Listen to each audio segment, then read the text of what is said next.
I like helping younger or, you know, amateur performers be the best that they can. Because, you know, that's all we need really. Like, we just need guidance from like a genuine like person to just lead you where you want to be, you know? Mentor, even. Yeah. I'm definitely a good like role model, a good mentor. I have like a lot of like leadership skills, so I love that. I love helping people out. Because like even before all of this, I was a daycare teacher trying to be a school psychologist. But then life happened that I had to like move from Miami, and then I took my first pole dancing class. And taking that first pole dancing class, I was like, I want to be the best at this. And now it led me here, which I would have never thought.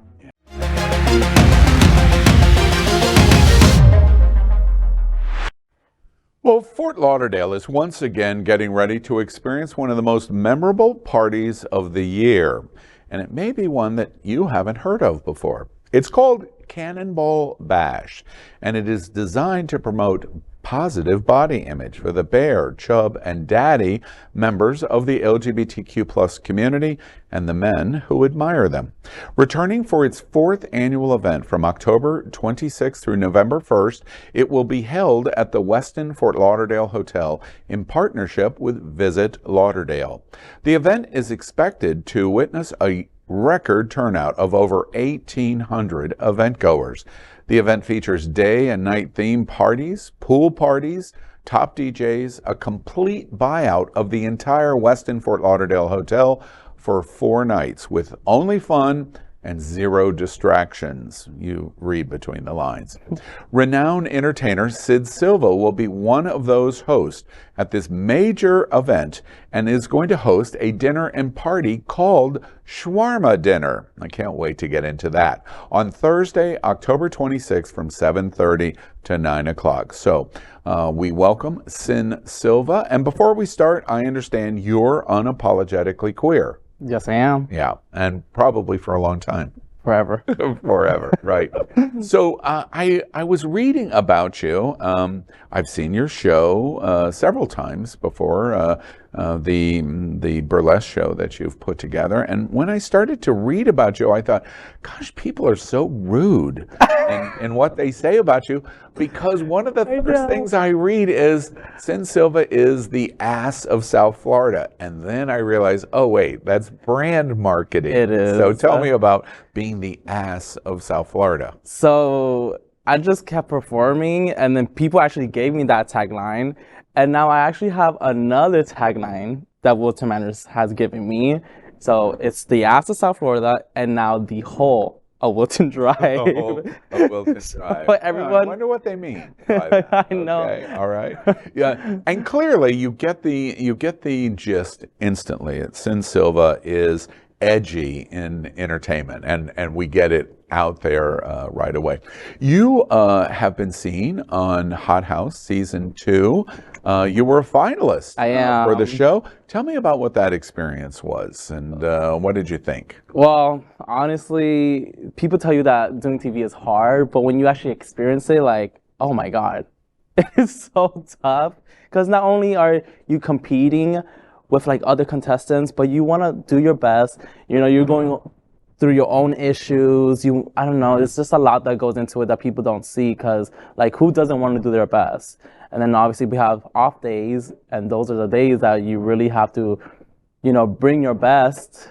And honestly, these challenges too were very hard, because it's like how to be sexy, but like in an innovative way. Yeah. And everyone has that. So you're competing with the best of the best, and also dealing with your own mental problems.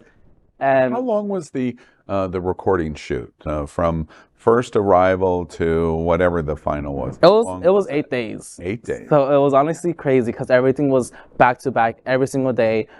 My days were also actually longer than others, because, you know, like I wanted to be in makeup. Yeah, like from beginning of the other day and the end of the night. And then also too, like when it's time to like go to sleep, I would just like think about everything of what happened the day of, and then I would like take my time showering. I will always be the last one to go to bed. Yeah. So I Where feel like did you film? We filmed in Vegas. In Las Vegas, right? And were you on a security set where you couldn't come and go? We couldn't leave the house. You could not leave? Yeah, right? because everything was just so back-to-back filming. Like, I feel like if they let us party, like, you know, one of the contestants might not be able to perform well. And we wanted to, like, be equally, like, ready to compete. Yeah. Because also, too, everyone was hungry. Everyone was so passionate to, like, win. Fantasia Real Gaga won the first season. I did feel like I had a lot of pressure because Miami Queen won the first season, and I was like, I have to win this season too. But that didn't work out. But you were a finalist. I was. Top 3. I was. I'm curious also, for a lot of people don't realize what goes in. You've talked about how hard, long hours, how much work it is. You know, we've talked about this. I had long experience, 7 seasons at RuPaul's Drag Race. Was there any Willem of Hot House second season where he snuck the boy in and had sex and then got thrown off? Anybody like that, or any events like that in the 8 days of the filming, or it was pretty much everybody followed the rules? Everyone followed the rules, but there's always that one person that honestly everyone's like, because that person, that means shady, that means rule breaker, that means just we didn't rude, like them. Rude, just rude. Yeah, like we will be sleeping and they will wake up. Like they will always be the first one to wake up and they'll be blasting their music when we just had like a long day. Yeah. And also, like, this person, like, was the first one to, like, get eliminated. So he was fine. Yeah, I'm sorry. So what's this person's name? Or just watch it. I think everyone will see. Yeah. Will know. Oh, I think we pretty much will know who that is. And was your experience in doing this as a... Well, first off, before I ask you that, help describe to everyone that doesn't know about Hot House what the show's about, the theme of the show, etc. Help us out. So we're competing for the title of the next queer sex symbol, and we have a cash prize of $25,000, and obviously who doesn't want that money? But also too, this is a platform that allows us to showcase who we are as a person, our artistry, just also showcasing different part of like the communities, and just showing to the world that we're just people at the end of the day. Like we have like these crazy lives, but at the end of the day, like we have the same emotions. We all go through like.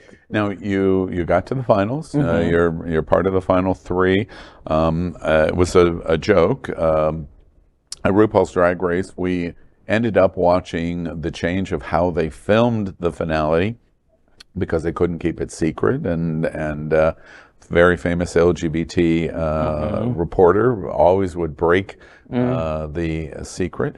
So when you get to the finals, were you satisfied as how well you did, or were you disappointed that you didn't win? Both. Also 50-50. Because also too, it's like I was right there to the finish line, and it was like it just slipped out of my hands. Yeah. But also too, it was my doing too. So I guess that's why I wasn't so disappointed in like that me not winning, because I was so tired. I gave 100 every single day, and I was just like, you did everything you could. I just did everything I could, and I was just like waving the white flag. I was like, I don't want to, but I'm just like, yeah, I'm like crawling to the finish line, and just someone beat me to it. Yeah. And just a moment of comment on the winner. What did you think about the winner? If I didn't win, that was my winner. Yeah. And I'm happy that she was able to like win that. And you want to say the name to make sure that we... So Alicia Goku, that's the winner of season 2. Yeah. And she's also my friend now. Yeah. So I left leaving the competition with a friend. Yeah. And also so she was so nice because she also sent me $500. Yeah. Oh, very nice. Yeah, for a costume since she won. Excellent. So overall, good experience. Hot House season 2 was a good experience. Definitely. Okay. Let me tell you about something that I came to experience with you. Of course, Damien Lenore, who frequently appears in shows with you, burlesque act. I got to know Damien because of Faye What's show and him being in bed with Faye, which never made sense to me because he's such a beautiful, sexy guy. Why would you get in bed with Faye What? That just, Oh my God, no. be sure to tell her I said that. I went to one of Damien's shows, and I was not familiar with Sin Silva. But the show, the late night show at Georgie's Alibi, was your show and hosted, and this eclectic combination of talents that were performing in the show. And it really surprised me. And the reason why it surprised me is it pushed the boundary edge so far. And I thought, this is fabulous for Wilton Manors. We are not any one thing. We're not waspy white guys. We're not any one thing. Tell me about the shows and the shows that you put together. What they're like. Help describe to the audience what you do. I first want to say Damien is one of my best friends, and he is the sweetest person, an amazing entertainer. So I actually brought him on stage with me. That was the first time that he was ever on stage. And I feel like that moment that I had him be part of my performance, it kind of clicked that he wanted to be also a performer. So I'm really happy that, because look at him now, touring the world, performing, being an amazing person at that. But also now the shows that I do produce. So one of them is like a body positive show. It's called The Outcast. So basically, if you're not in the norm stereotypically, then you can go ahead and do our show and just showcase your talent. And then my second show is called King Show. It's like an all male, all queer, non-binary burlesque show all together. When I started, it was really hard because there wasn't really like people like me like performing in Wilton Manors. And I'm really happy that Alibi gave me the chance to be myself and to showcase my talent. They saw a lot of potential in me, and since I started performing, my goal was to also produce a show to allow other people like me to have a chance, and that's how I was able to help people like Damien out, just anyone else too that couldn't fit into like a drag show. You know, I have these platforms that allow different performers to be in the show and showcase their artistry. I love that. You know, when I saw your show at the late night show at Georgie's Alibi, honestly, I was very surprised to the edge of shocked because it was so racy. It was right on the edge and perhaps occasionally stepped across the line of racy. And the friend that I went to see your show said, and it was an Outcast, said, "Oh, this is like Stephen King's It, the Losers Club, or Stranger Things, of the collective odd personalities, and when they come together, they form something great." What do you think about that compliment to the show? I agree to that because, not only that, we're all close friends. So even like backstage, it's like a special moment, and then all of us performing together, like, is also a special moment because, you know, like we are the Outcasts, and we're, you know, just showcasing who we are, showcasing to the world our talent, and just being also at the same time too, what we do is vulnerable to us because we're showcasing our bodies and like things that, you know, that we probably just didn't think that we would be doing, you know, before. I imagine then Governor DeSantis is not coming to one of your shows anytime soon. No, no invite for him either. And no invite. Excellent. Good. He doesn't deserve a Sin Silva. He doesn't deserve any of us. Exactly. I want to ask you about the term burlesque first. Of course, I love the Cher movie, but I'm not exactly sure that's really how Damien Lenore, you, or many of your performers would identify. How do you accept the word burlesque, and how does burlesque as a phrase interact with LGBT and the kind of shows you do? Is it a term you use, or no, that's not what I do? Yes and no. So burlesque is the art of striptease, and for me, I do get like somewhat like naked. So, but I do see myself more as like a neo-burlesque performer, meaning like it's more modernized. Because with my aesthetics, it's like drag queen aesthetics meeting burlesque aesthetics. So it's like both of them combined. So I normally just tell people that I'm just like a performer because I'm not one or the other. I'm just like right in the middle. And one of the things that I read a lot about you, I don't think I saw you do it in the night that I saw your show, is that you're a pole dancer. And you identify with that phrase. Yes and no. Because explain to me why. Because I first started performing as a pole dancer, but competitively. So I've been doing this for 3 years. The first year was just pole dancing, and now it's been 2 years performing locally here in Wilton Manors. But I don't compete anymore, and I don't use my pole as often anymore either. I'm sorry, I've got jokes running in my head. I'll try to stop. You're so funny. But yeah, I kind of don't rely on my pole anymore. I felt like before I did, because that was like the only like I'm gonna say talent that I have. But now growing as a performer, I have so many more things that I can do now. Yeah. Well, Sin, and I'm sure you understand this, this is a unique opportunity for me to be able to talk to you, because normally I'm not using the word pole dancer and the interview in the same conversation. I have this opportunity with you. Is the kind of entertainment that burlesque and pole dancing and the kind of edge of body positivity, do you think that this is the future of a big entertainment stream in the LGBTQ community, that the outcasts and the difference and our differences are what we are going to be celebrating, and we're going to embrace it more? Do you think that's growing for us? I do believe that, especially like for a show like Outcast, we're so different. But it's one of the most successful nights in like Alibi, honestly. And we actually got nominated as best LGBT show in Miami New Times for the Outcast show. So, but not only that, like we're also impacting the community, you know, showcasing different type of like the community, just educating them, especially like someone like me being non-binary, just showing that we're here and we're just living our lives, you know? Yeah, I'm also interested in the fact of Miami New Times recognizes the Outcast show in Miami-Dade County. I also imagine there is probably some degrees of some corners of our community and outside of our community that doesn't give this type of entertainment the respect it deserves. Is that true, or that's not true? I mean, yeah, because, you know, some people have problems with just like either us being queer too, because not all of the gay community respect trans people, queer people, people like me, you know, like our own community. From our own community. Lesbian, queer women, gay men, bisexuals.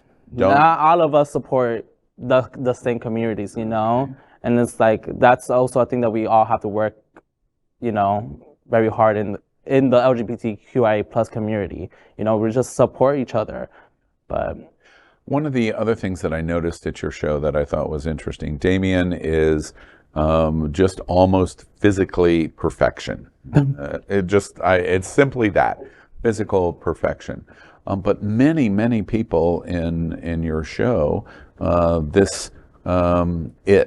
Stephen King, It, Losers Club, or the Stranger Things kind of metaphor, there was all kinds of different personalities, body images.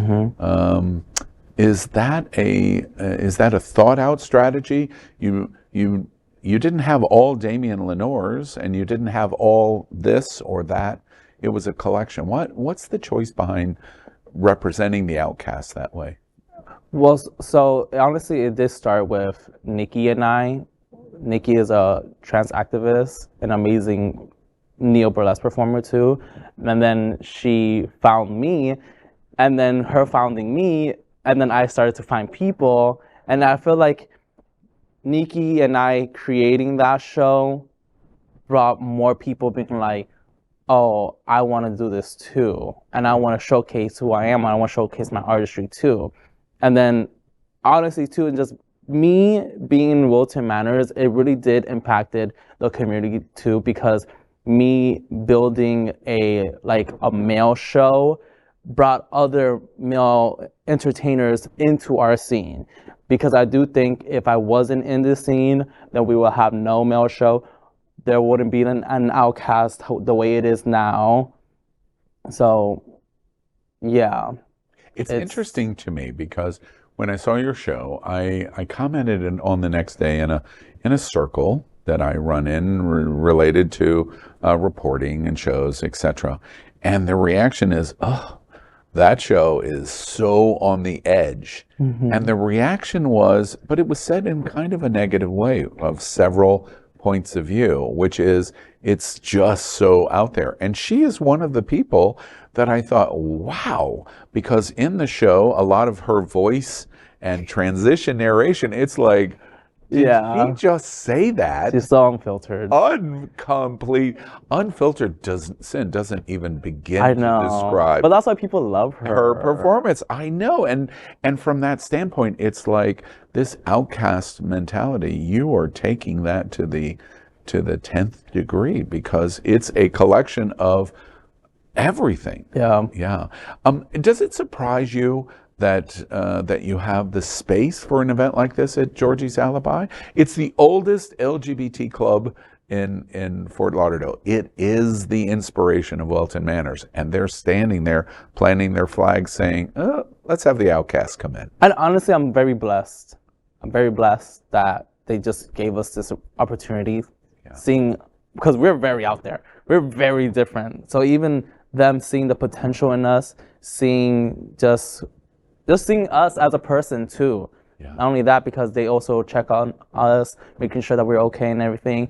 Like, they have also done a lot for us too, because I feel like if I didn't have Alibi 2, I wouldn't be this successful in my life too. Now I'm like traveling the world, going here, going there, doing TV shows. But it did help a lot that Alibi did give us this opportunity to be ourselves. So. And before we move on, because I want to talk about Cannonball, help everyone understand the frequency when you can see the Outcast show or any of the shows that you're doing at Alibi. So the Outcast show is every Friday night at Alibi. Showtime is at 8:30 p.m. It's a great time. It's like an hour show. We have 5 different performers, different casts rotating. And she's also, Nikki Monet is also part of Hot House. She's one of the judges, actually. She sent my ass home. But we're still close friends, so no hard feelings. Well, it sounds like a little bit of hard feelings to me. But I don't know. I might have heard that wrong. Exactly. Keep pushing. All right. Well, let's talk about Cannonball Bash. Cannonball is so interesting to me.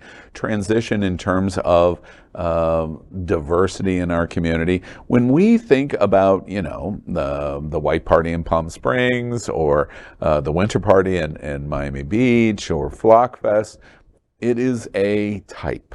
We know that that's the type. We love the type. We like to look at the type. We like to interact with the type, but it's not the only type. Cannonball comes along and does this 4th implementation and is wildly successful. Arguably the biggest circuit party kind of event into Fort Lauderdale, of this full hotel buyout for body positivity. Tell me a little bit about what you think about Cannonball. So I've been doing it for 2 years now. And every time I'm there, honestly, I just wish it's like a weekly thing. I'm like, damn, I have to wait another year to perform here. Because it's just, people are just having fun. People are just like living life. They get away, they come to this like huge party, and they're just like, just living life. And we have literally everything. You name it. You want live singers? We have it. You want drag shows? We have it. You want live entertainment? We have it. So people are just like having the best time of their lives, and they give us performers that vibe too. So. Yeah. And you're going to host a dinner. I went to Cannonball Bash last year, and a long experience at RuPaul's Drag Race. I was kind of surprised because they have a dinner party, and it embraces, wait, we want everyone, and we're not going to pretend we eat celery sticks. No. And You don't want that. it's right, and it's out there. And you're going to host this party called the Shawarma Dinner. It's on October 26th at 7:30. And what I think is so hilarious and so unique and so genius is you go, wait, no, we're going to have food and great entertainment. Yeah. Tell me about the shawarma dinner. I mean, what more do you want? Like, it's food and entertainment. Like, that's the best thing. Like, if I wasn't a performer, like, I would want to be in that seat with y'all. Be in that room. Yeah, having fun and eating great food because the food is amazing. Yeah. Yeah, and the other thing that's interesting in Sin Silva hosting at Cannonball is an icon from season 1 of RuPaul is Tammy Brown. Tammy Brown and Sin Silva in the same event. That's a party. It's a party. It's a party. It's a crazy party. And the reason that's so interesting to me is if somebody would have said that to me before, I would have, no. It's like, what? That community is that community. This community is this community. And the bears and the chub chasers of Cannonball. But there is an intentioned desire to push everyone together for a good time. Yeah. You must be thrilled to be a part of that. Oh, I'm just so blessed to have an opportunity like this, and so excited to have Tammy Brown and me. It's crazy. We're crazy. Yeah. That's entertainment. Yeah. You know? So it's like, let's all have fun. It's the literal outcast because Tammy Brown is the outcast at RuPaul's Drag Race, frankly, at the same time. I want to talk about your identification for a moment. And unique opportunity, older, privileged, white, gay guy on Welton Drive. You know, the big criticism of us is we're hard to change. We're not all me. You do not represent me. So good contrast. Identification of using pronouns they, them, not he, not her, they, them, and non-binary. Help viewers that are watching in our own community, help us understand what you represent, what you want to represent in terms of your gender identity as non-binary. So I'm just representing that I'm not a man and I'm not a female, and we're just right in the middle, and we're just living our true selves. I know it's hard for people, and we all try to be as patient as we can. There's gonna be some days that's like harder than others, but it's just so easy. Just like if you don't know someone's pronouns, just say their names. Or if you misgender someone, just correct yourself right then and there. So if you're saying like, oh, he did that, just say, sorry, they did that. And honestly, we just move on from it, because you know, and also too is like when we see that you're also trying, it's just like, we see you. Yeah, and it is appreciate that. I do. Yeah. I'm pretty sure like the others also obviously do too, you know. So how does you talked about the flag that you have planted at Georgie's, and Georgie's planted the flag on Welton Drive saying we're going to showcase the outcast in our community. How's Welton Drive doing in the embracement of you and your community from this standpoint? How are we doing? So we did have to reel it back because our shows before used to be even crazier. But because of DeSantis and everything going on, we have to, because there was even a part of time that I think it was like 3 months ago, they were just like, make sure that you guys don't show off like the booty. So we had to like wear stuff that's like hiding like below, and that we're just like, damn, like this is getting serious. But obviously like we moved past that, and it has affected our show, but we still, you know, trying to do the best that we can, but we can't be as crazy as we were before, unfortunately. And how about the reaction on in LGBT, Welton Manor, Fort Lauderdale, here in South Florida? You have deep roots in Miami, also Wynwood. How are we doing with the embracement of the trans and the non-binary community? Are we doing okay? We're not doing a good enough job? You're satisfied with how we're doing? We could definitely do better. I mean, we always can do better in our community, you know. I feel like because of the Outcast show, we're doing that every Friday. We're educating our crowd, you know, just showing people that, you know, this is us. You know, we're unfiltered. We're just showing who we are, showcasing our talent, and we're just normal people. So it's just like, We're just people. yeah, We're just normal don't be so hard on us. Don't be so judgy. Like, we're just living life just the way, like, you know, everyone else is. I know it's like people might not understand, like, oh, she's trans, oh, they're non-binary, oh, this person. But like, yeah, we're all the same at the end of the day. Like, we're just people. So just also like, I think it'll be better mentally for everyone to just like not be so judgy and just like let people live. Yeah, it's an outstanding. You don't mean to do a commercial, but it's an outstanding commercial of why you want to come to Cannonball. Cannonball is Halloween weekend. This is an all-inclusive event. Literally, 1,000+ people are coming from all over North America and outside of North America to South Florida to celebrate Halloween. Wicked Manners will be going on. So many parties. Sin Silva's party, Shawarma.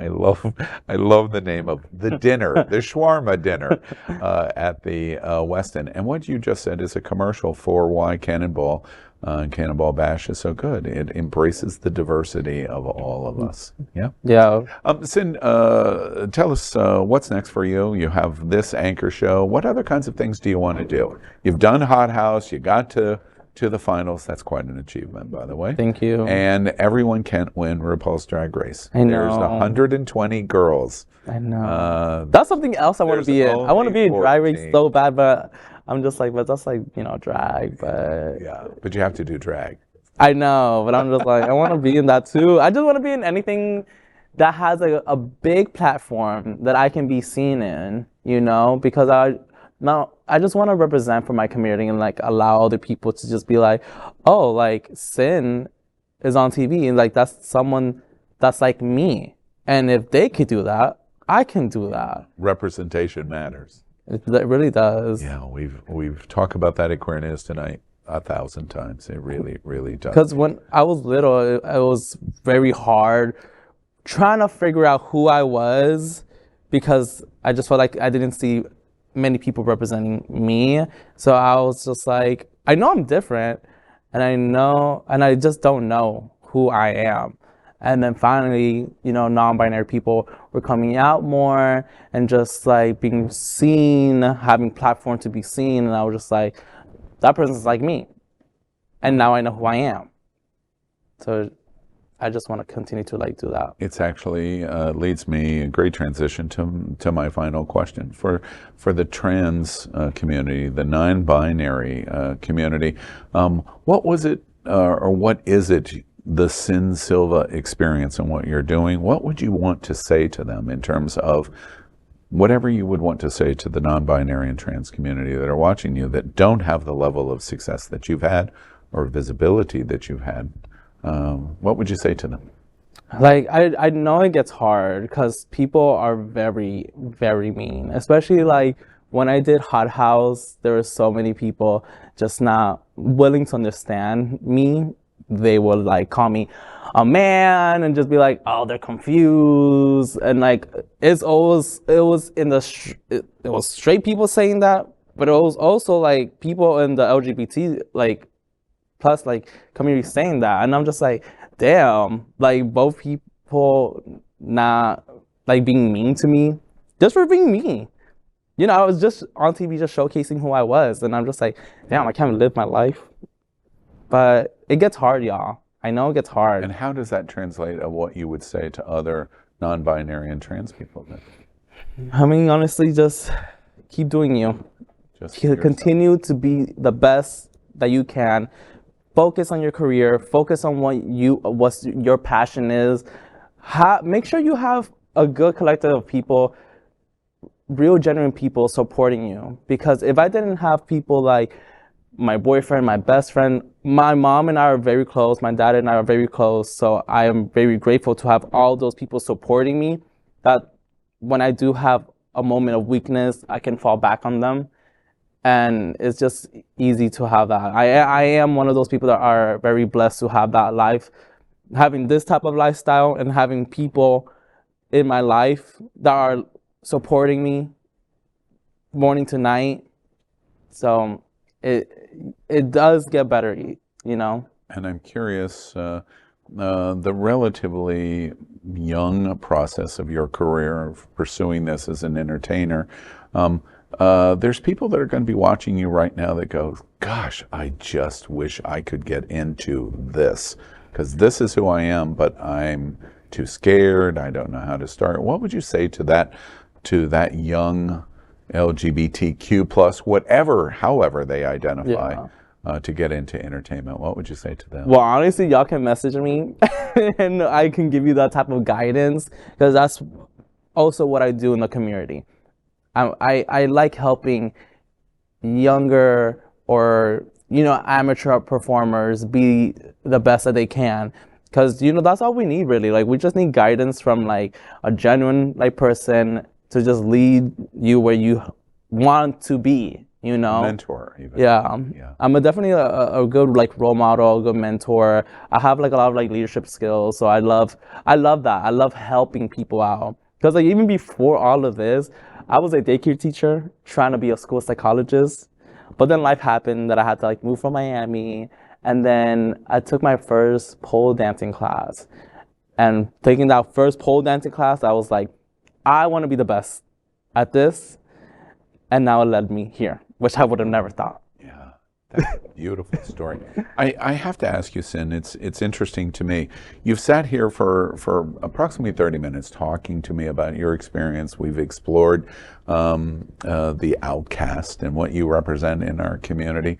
You've just done Hot House, and you talk about how close you are in relationship with your parents, and they watch that series, and reality is not really real, and they watch that series, but they're getting to watch Sin Silva in this interview at this moment in a completely different way that I very much imagine they've never heard in an interview experience like this, of you to be who you are and them get to hear the pride of who you are. What do you think your parents' reaction is going to be at this moment? I feel like I'm always shocking them, but in a good way. Because being on Hot House, I wanted to target my fans and my friends and my family because I wanted to showcase more of me. Because when I'm home, I'm working like crazy. I can't really have time to have one-on-ones with my friends. I can't really have time to have one-on-ones with my family anymore. But in this TV show, I wanted to show people who I am as a person, and I did that. I was very vulnerable. I was crying every single day, which normally I do not cry. But Hot House really showed me that it's okay to be vulnerable. And honestly, coming back home, it made me a better person because I was more intimate with all of my friends, more intimate with my parents, just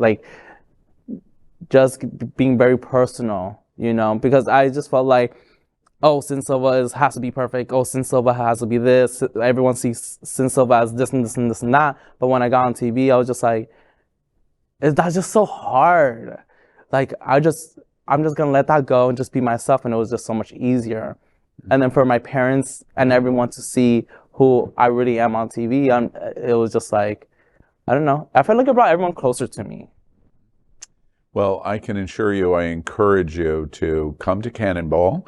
More information on this big event coming to South Florida can be seen at cannonballbash.com. Of course, you must follow Sin Silva, a very interesting personality. Top places in Instagram, and you have to look at the Instagram account of Sin Silva to get the full Sin Silva experience. Last thing that I wanted to point out to you. I've pretty much interviewed most a lot of people. We'll just say that. I was very nervous to interview you because you are so out of lane for me. This outcast personality, and I'm so happy I did it. And I've done it, getting out of my comfort zone to have this conversation with you, because I know coming away from this, I'm going to be just a little bit, in my circle of friends, just a little bit cooler because I talked to Sin Silva. That's so sweet. Yeah. That actually makes me happy. It makes me happy just how people can just be open to just like people like me, because we're very different. Yeah. It's the proof, we're watching the living proof that the diversity of the LGBTQ plus community is what makes us so strong. Yeah. Sin Silva, thank you so much for joining us today on Unapologetically Thank you so much Queer. for having me.